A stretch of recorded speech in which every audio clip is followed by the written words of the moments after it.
গান শুনতে শুনতে রাহুল পুলিশ স্টেশনে পার্সেল ডেলিভারি দিতে আসে। কিন্তু তখনই দুজন পুলিশ তাকে আটকে দিলে সেই পার্সেলের ভিতরে লুকিয়ে রাখা বন্দুক দিয়ে গুলি চালাতে শুরু করে। আসলে একটু আগে রাহুল তার সিনিয়র হিয়ানের সাথে এখানে পার্সেল ডেলিভারি করতে এসেছে। আজকে তারা শহরের একটা পুলিশ স্টেশনে পার্সেল ডেলিভারি করতে এসেছে। এরপর তো রাহুল পার্সেলটা নিয়ে পুলিশ স্টেশনের ভিতরে যায় আর হিয়ান বাইরে অপেক্ষা করতে থাকে। রাহুল লিফটে ওঠার সময় দুজন পুলিশ ঠাট্টা করে বলে এ পার্সেল তো ড্যামেজও হয়ে যেতে পারে। রাহুল তাদেরকে বলে আমার কাজ শুধু পার্সেল ডেলিভারি করা, এর ভিতরে কি আছে তার সম্পর্কে আমার কোনো ধারণা নেই।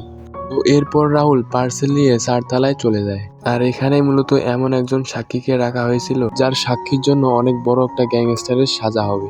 আর এই সাক্ষীকে পাহারা দেওয়ার জন্য এখানে পুলিশও রাখা আছে। কিন্তু হঠাৎই সেখানে রাহুলকে দেখে কয়েকজন পুলিশ তাকে আটকায় আর বলে যে এটা রেস্ট্রিক্টেড এরিয়া, তুমি এখানে কেন এসেছো। রাহুল তখন উত্তর না দিয়ে মনের আনন্দে গান শুনতে থাকে। তখনই হঠাৎ একটা পুলিশ লক্ষ্য করে রাহুলের হাত পার্সেলের ভিতরে ঢুকানো রয়েছে। তো তারা কিছু বুঝে ওঠার আগেই রাহুল গুলি চালিয়ে দেয়।